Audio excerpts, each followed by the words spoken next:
Good afternoon to one and all attending this webinar today on the auspicious occasion of Constitution Day.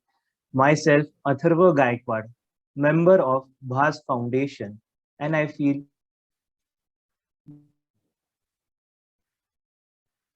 privileged to welcome all present here for the event. So, Constitution Day, which is also known as Samvidhan Divas, is celebrated on 26 November every year, which came into force from 26 January 1950. This year, India will celebrate its 72nd Constitution Day. We here at Bhas Foundation believe that the Constitution should reach to the common man of India. And for this cause today, we have with us Advocate Ajay Jaiswal sir. Welcome, sir. Yes, sir. Bhas Foundation, in collaboration with Rotary Club of Advocate Balasaheb Apte College of Law, presents Uphold the Constitution webinar. Now, I would like to invite Rotractor Ruta Godbole, Vice President, Rotary Club of Advocate Balasaheb Apte College of Law, to introduce today's guest speaker. Over to you, Ruta. Thank you, Atharva. I, Rotractor Uta Godbole, take great pleasure in introducing our guest speaker for today. An excellent advocate and founder and director of Ajay Jaiswal and Associates, Advocate Ajay Jaiswal sir has completed his law degree from Government Law College, Mumbai, which is one of the most reputed law colleges of India. He has completed his master's in law in criminology, postgraduate diploma in intellectual property rights, postgraduate diploma in cyber law and information technology, and also master in arts in public administration. Sir has a 16 years plus of experience in the field of law practice and has appeared in front of various courts. He is practicing at the Bombay High Court, the Sessions Court, Metropolitan Magistrate Courts in Mumbai and its vicinity areas, and also in other parts of India. Sir shares a unique relationship with the teaching field with 12 years plus of teaching experience for competitive exams like UPSC, MPSC, SSC, banking, railways, and even in law colleges. Sir is a professor at Advocate Balasaheb Apte College of Law too. Some of his matters have been published in leading newspapers of the country. Recently, a public interest litigation filed by him against the illegal and unauthorized constructions in Virar Vasai City Municipal Corporation was published in Times of India, Indian Express, Maharashtra Times, Lok Satta, and other newspapers. We are very glad to have you here today as our guest for today's program, sir. Thank you. Over to you, Atharva. Thank you so much, Ruta. So now, without any further delay, let's start our today's program. So, sir, my first question to you is: we hear the word constitution in our day-to-day lives, but what Yes. is a constitution, and why is it necessary for a nation to have its constitution? See, first of all, before we go for this, your question, we should know what exactly Constitution is. Constitution is same like your NGO is there, Bhas Foundation. See, Bhas Foundation have some, when it was found, there's some norms, some law, some of the procedure what you have to follow, who are the president, vice president. In the same way, this country is there. Or India is one country. It's a very vast country. Which number of region? It's a very vast with a second largest population and seventh largest in the area wise. So for this type of country, we need a constitution. Clear? Now, what is exactly constitution? In the layman word, means we don't want to go in the bookish knowledge. It's a simple language. If it's a foundation of any law, constitution is a foundation it's a foundation of law of any country. Clear? Whatever the law or whatever the act which is passed in the country, it is based on this constitution. Clear? So if a question comes, means like what exactly constitution is that? It's a written document according to which country governs. This simple thing, if you know, then this is whole about constitution. It's a written document according to which country is governed, and thereafter according to which a country govern, and plus it has we have a fundamental rights, fundamental duty, DPSP is there, and beside powers and functions of various institutions, whether it's a judiciary, legislature, executive. So now your question is that why the constitution is necessary. See, as I told you, a country is such a vast and it's a most populated country. For that, that should be a constitution is a must. That's also written. Why? Because it's constitution lays down the principle and sets up rule which everyone has to follow. That is the main reason. And again, that's a I can say it helps to serve to the sets of law and the principle. So overall, if you say, or your question why the constitution is necessary, this why it is necessary just to govern the nation. See, our country is a very complicated country. Miss, as you are aware that so much we have a number of states, union territory, and different parties are there, multi parties are there. So if there is no proper constitution, obviously there will be hotspots, and there will many difficulties to run the country. That's why constitution is one of the most you can say it's a fundamental law according to which a country govern. And it is the only constitution where we derive fundamental right. Means it's the from where the fundamental rights are, where Supreme Court is there, High Court are there. They are the protector of our fundamental rights. So it and again in the constitution itself we have divided these three organs of the government. That is legislature, executive, judiciary. All three are properly divided. And again, it's a great our great architecture, Dr. Baba Saheb Ambedkar. We should pay a great respect for him for making such a brilliant, such a dynamic constitution which still is in use. And every time again our constitution is dynamic. Why? Because there is a changes every time. We can change, amendment is there. See, it's not a very specific, we have to be very restricted constitution. It's a dynamic, whenever it changes according to time. So that's why constitution is a must. And that's why to a country like India, where there is a number of religion, reason, and states, union territory, and different parties. So for that purpose, constitution is very necessary. Yes, as you explain why constitution is required and why a nation needs a constitution. So moving to our next question, what is the core philosophy of our Indian constitution? See, exactly what happened, the core philosophy, it's overall, what is the gist of the constitution, or the brief of the constitution, or summary of the constitution? Is a preamble. Yes. Preamble is a gist of constitution, summary of the constitution. So what happened? This all the philosophy of whole constitution is derived from the preamble. Means all the overall, if any person want to visit any nation, country like India, he don't know anything about the India. If you just read the preamble, one page of preamble, what type of country it is, though he'll come to know what type of country, whether he should visit or not.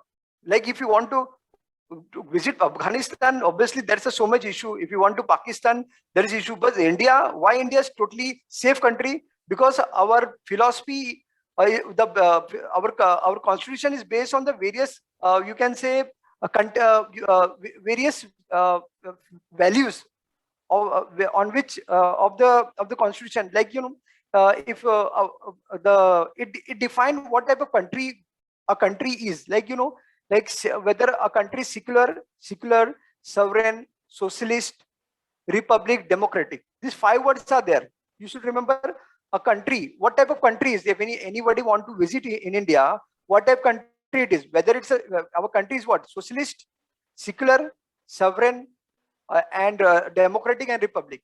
And now the question comes: what exactly is sovereign? So sovereign, what is it?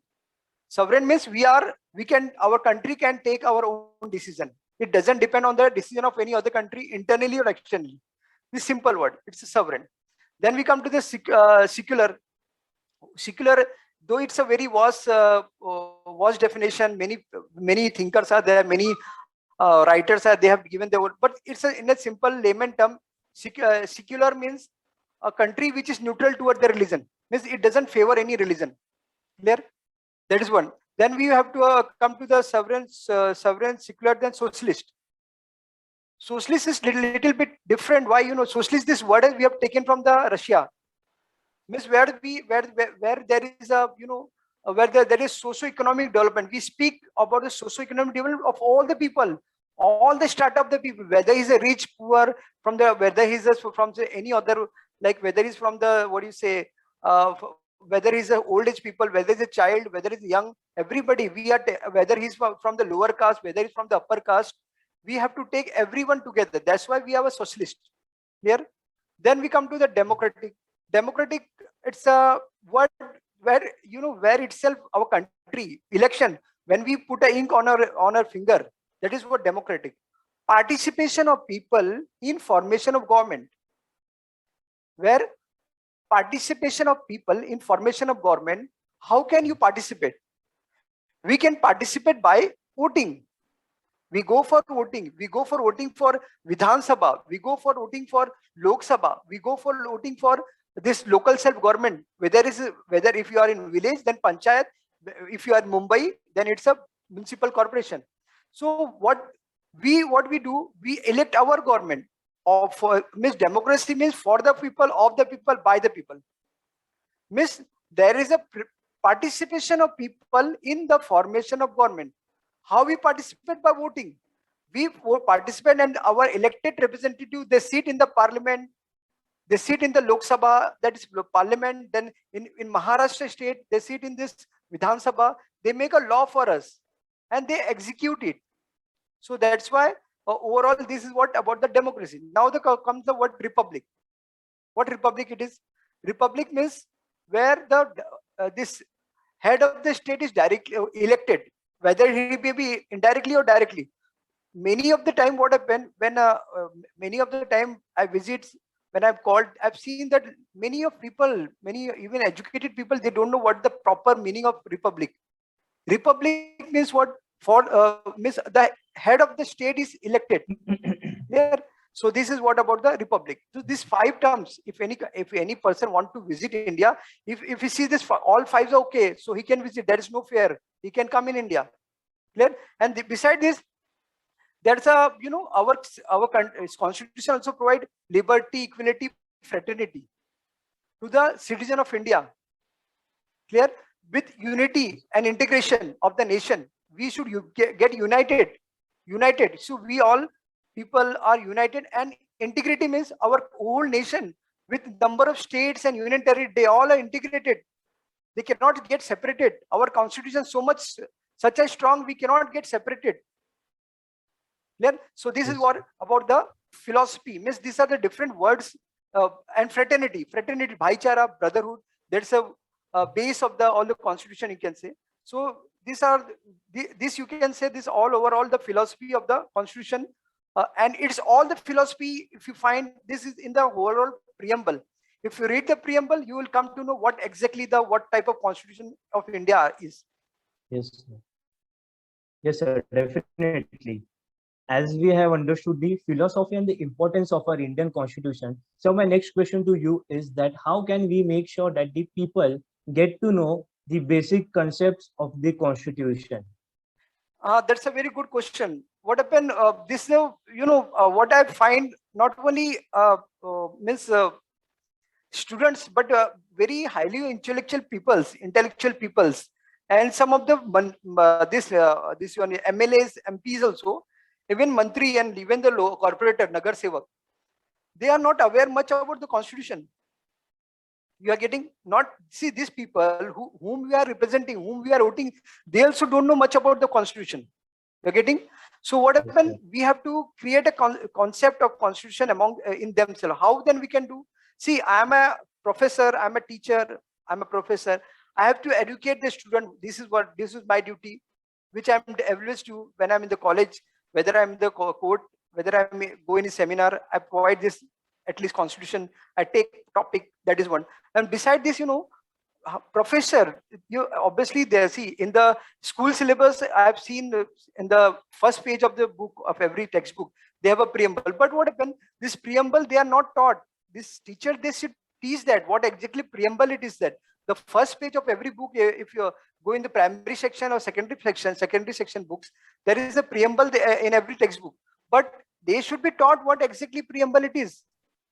So that is what important. If you are not able to teach the preamble, what is the value of bringing a whole constitution in your syllabus? So teachers should be educated. They should, they should be given a proper knowledge about the constitution. They should be taught what exactly constitution is there, so that they can teach their students, school going student, primary, secondary, and again college students. Many of the students are not aware about the constitution properly. That is very important thing. And what happens if you know the constitution properly, then you become a patriotic. You become a patriotic, at the young age, when you are in primary or secondary level, at that time only you can become a patriotic, because you know your constitution properly. And beside this, there's a, now we are celebrating like Constitution Day, like 26 November 19, when it came into, when it was taken into, what did you say? 26 Jan 1950, we adopted it. 26 Jan 1949, we adopted it, and that is why we celebrate our Constitution Day. But only celebrating a Constitution Day in one day is not enough. We should create an education among the student. They should be taught the values of the Constitution, so they can know the proper fundamental rights they have. Duties. What happened? Many people know the rights, but they don't know the duties. There are 11 duties under Part 4A, section Article 51A. Article 51A. There are 11 fundamental duties of a citizen of India. But what happened? People, many people know, then also they don't abide. They should be, at the ground level itself, at the primary stage, when they have been primary school or secondary school, they should taught that this is a preamble, this is a fundamental duty. You have to abide by this. You have to do this duty. Means you should respect the national flag, national emblem. You should respect the freedom struggler, and you should protect the forest, animals, birds, and should give respect to the women, and again to the parents. There is one more fundamental duty, that to provide education to their ward, to the child. So there are many things are there, and we should protect our monument, historical. This what happened, even you're all aware, you are youngster, you are aware that when many people, they go in their monument, historical monument, what they take that, what you say, spray and all, they put all these things, sketch pen and all, the marker, they draw in heart and all this thing. Miss, these are the monument, they should not destroy it. It's our public, it's a ancestral property. So that is a very important thing. That's why this should be created at the mind, at the primary levels, then secondary level, when they come to the these colleges there also. So education, they should be provided a separate separate subject in the constitution. And second thing, just providing is not, that should be a trick to teach them properly, so the student should get enthusiastic to learn this constitution. It's not just by hearting and just writing an exam for the sake of passing. This should create a value among in the mind of the student, that this is the constitution, these are our fundamental duties, these are our fundamental rights, and what is DPSP, what is the powers and functions of the various ministers and prime minister, president, everything. So overall, what is and in this, even the lawyer have a very important role in this, because you all are, most of the year maybe a law student, or and some are law students also here. So this advocates have a very important role, like professor like me, and other professors, they have a very important role, and educationist and writer, columnist, and people. And there should be a like seminar.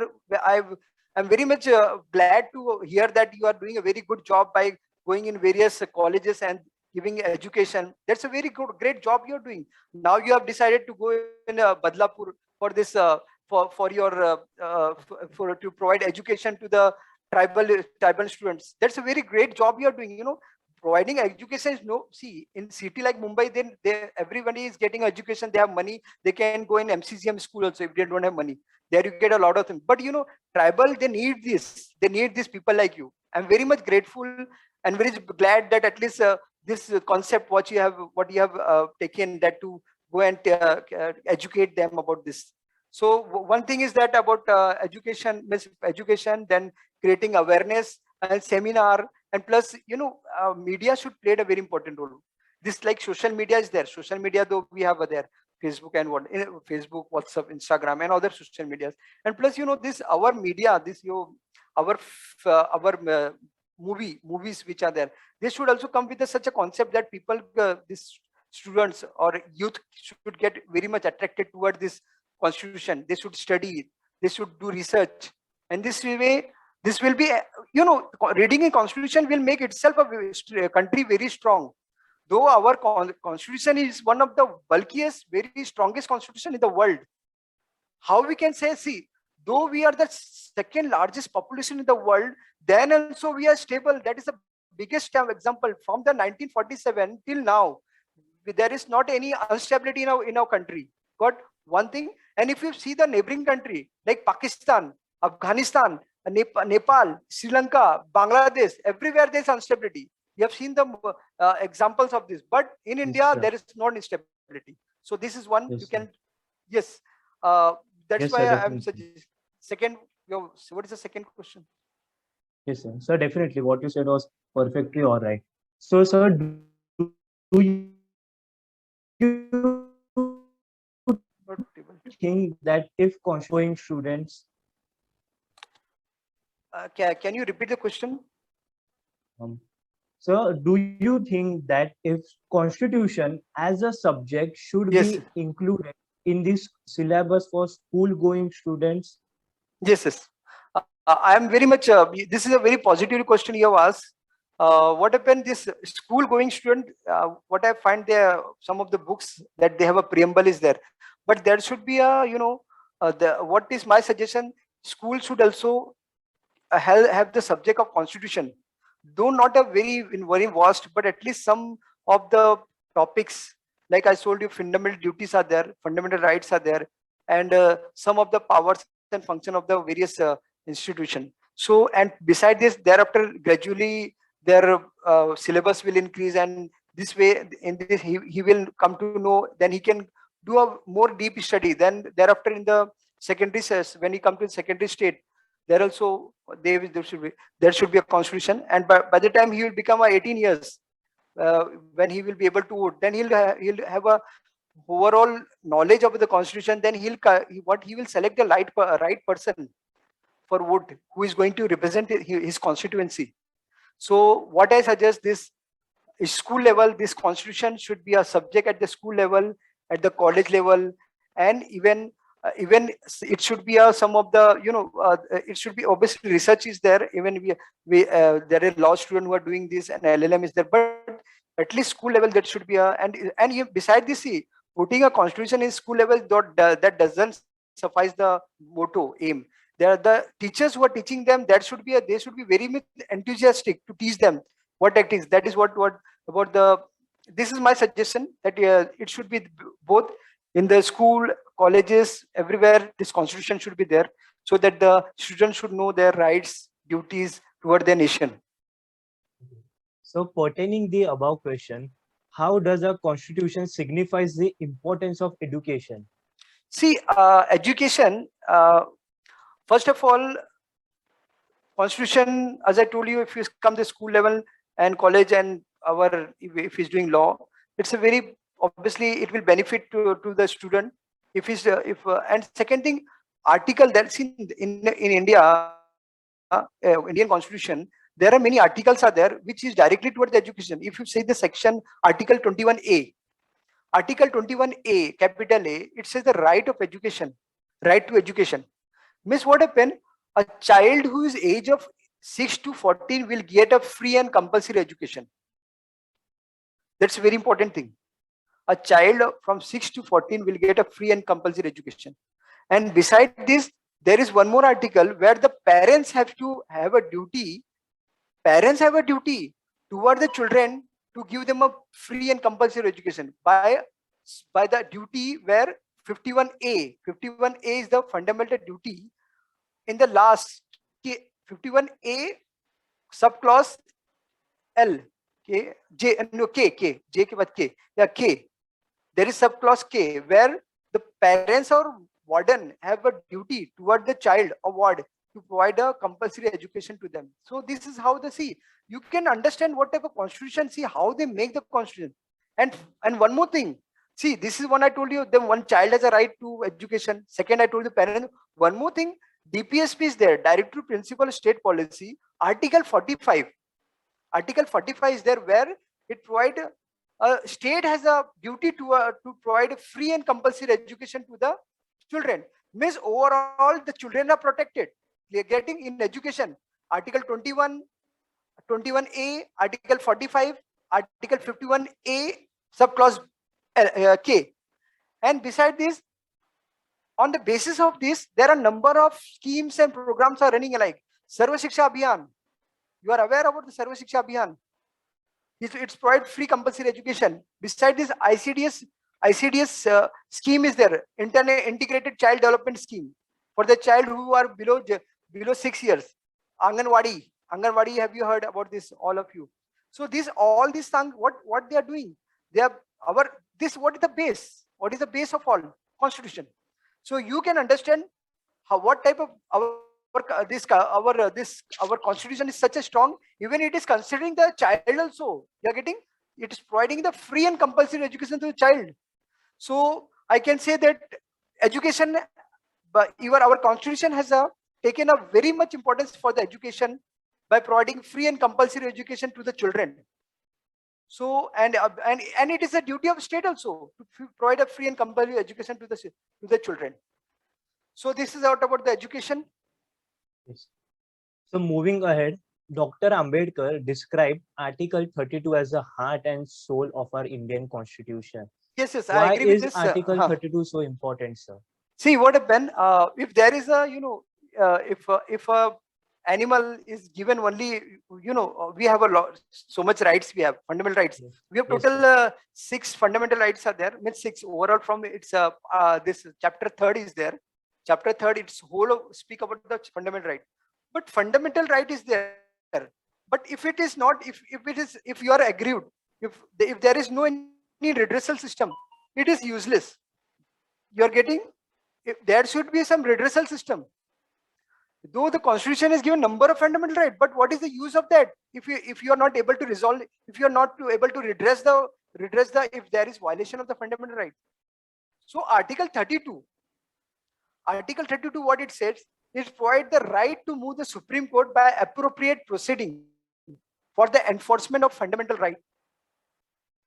If there is a violation of fundamental right, see, you are all students are there. If there is a violation of your fundamental right, wherever you are, then where you will approach? Directly you can approach in Supreme Court for the enforcement of this fundamental right. So what happened? This Article 32, it provides the right to move Supreme Court by appropriate proceeding for the enforcement of fundamental right. So in that, we have a 5 writs are there. 5 writs, that is about the this habeas corpus, mandamus, prohibito, certiorari, quo warranto. These 5 writs are there, which are issued by the Supreme Court. So Article 32 is that's why it is called soul and heart of the Constitution. Dr. Babasaheb Ambedkar, he was such an intellectual, highly qualified person at that time. No one would have stand, and till date, nobody is such a person, such a highly intelligent, very hardworking person. He has given such a word to this article. That means it is of so much importance. Article 32, it's very much important. That's why it is called soul and heart of the Constitution, because it provides the redress. It is a redressal mechanism to when your fundamental right is violated. Where is the grievance cell? Supreme Court is a grievance cells in under 32. And if you come to the High Court, then it is under Article 226. Same. If you are not able to approach Supreme Court 32, then you can file a case in a writ petition here under Article 226, 226.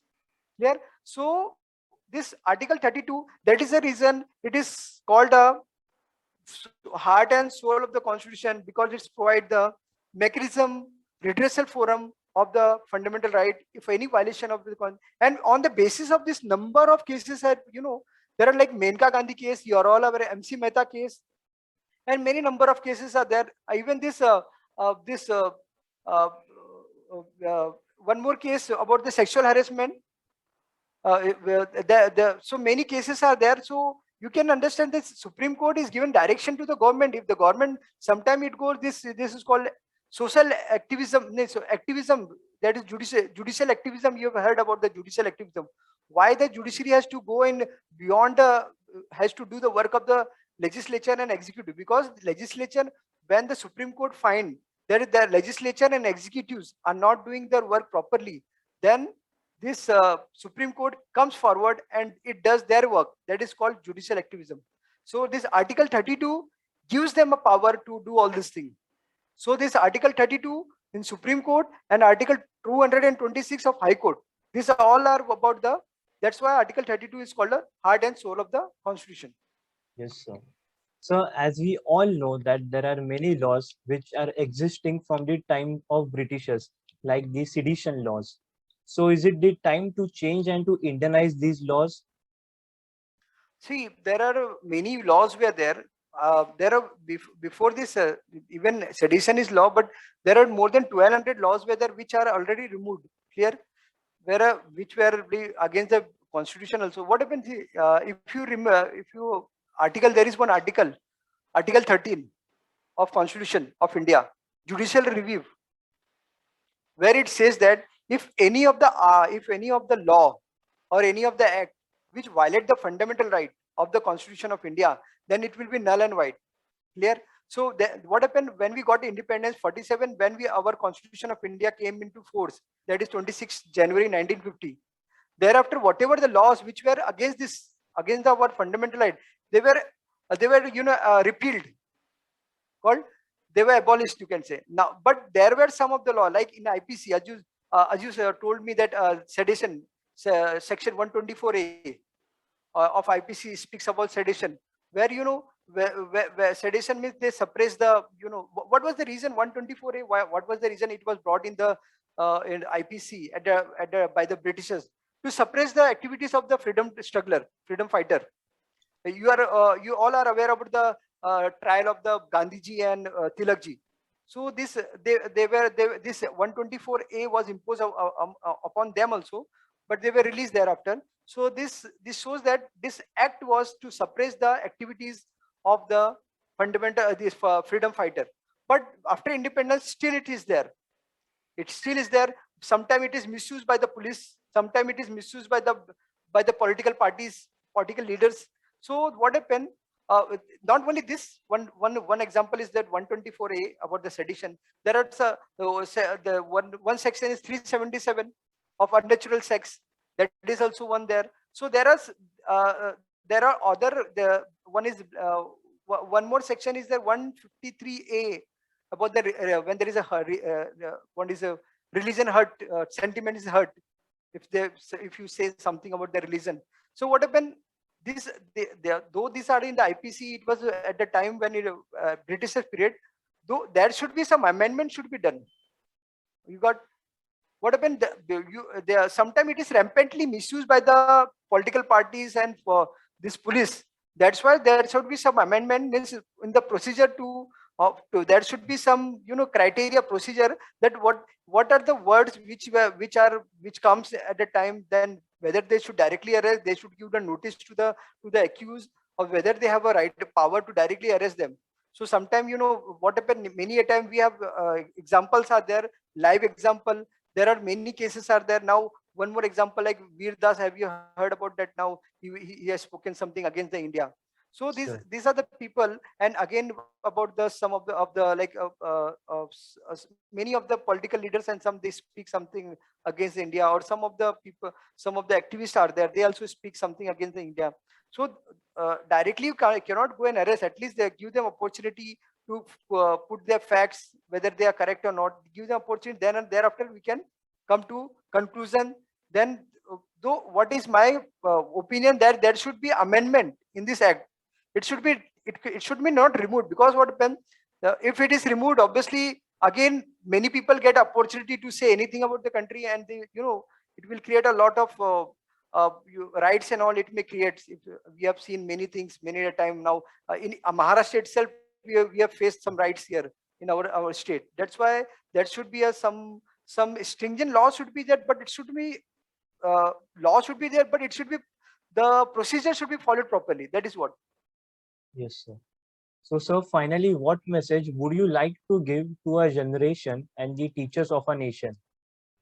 See what happened as a professor in law college, as I told you, I'm a advocate also practicing in high court and various courts, and we come interact with the client, with the various political leaders and our professors. So what my conclusion is, what I want to give to the student, that they should study deeply about the constitution in India. They should have a thorough study of that, so that they should know their duties. First of all, see, rights, everybody will go. You, if there is violation of right, you'll directly go to Supreme Court. But what is the duty? You are not following your duties. Miss, many a time we see that youngster, they speed on the road, not not educated, this illiterate, uneducated also. They speed, they like eating and spitting in the road and all these things. So these are the, writing on the monument and something, killing birds, animals, whatever, for the sake of the enjoyment. So this, if we put this thing at the primary level, secondary level, since childhood, that this should, then they will come up with us a very good citizen, and very, informative citizen, patriotic citizen. So the youngster, they have the duty. You are a youngster.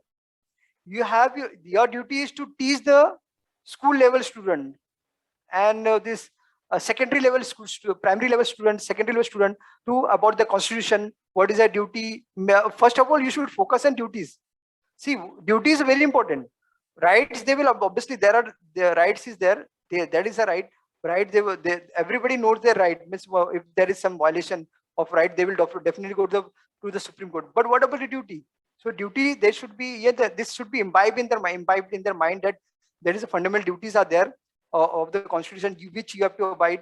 Fundamental rights are there, and what are the powers and all. So that when you go for the election, see, democratic government, we are the democracy, we are the parliamentary form of government. So that's what our participation of people in formation of government means. Every citizen who is above 18, he has the right to vote. So when he go for vote, then he should he should vote for the best person, not on the basis of the media, what media is saying, and on the basis of the money and power, muscle power. This should vote for the right person, and this will obviously make our country more powerful, and it will be one of the best country. It is, though it is a rising very high level. And second thing, in everywhere, India is hoisting its flag, whether it's whether it's a, whether it's a science and technology, whether it's a entrepreneurships, whether it's education, everywhere. So this will, overall, if you know the constitution, it will make more powerful and more competent, and more one of the best country in the world. Thank you so much, sir, for your words and your guidance. Now with Thank you very much. yes, sir. Now with this, we move on to an end to our today's program. Now, I would like to request and invite Protractor Sahil Matani, member of Protract Club of Advocate Balasaheb Apte College of Law, to present the vote of thanks.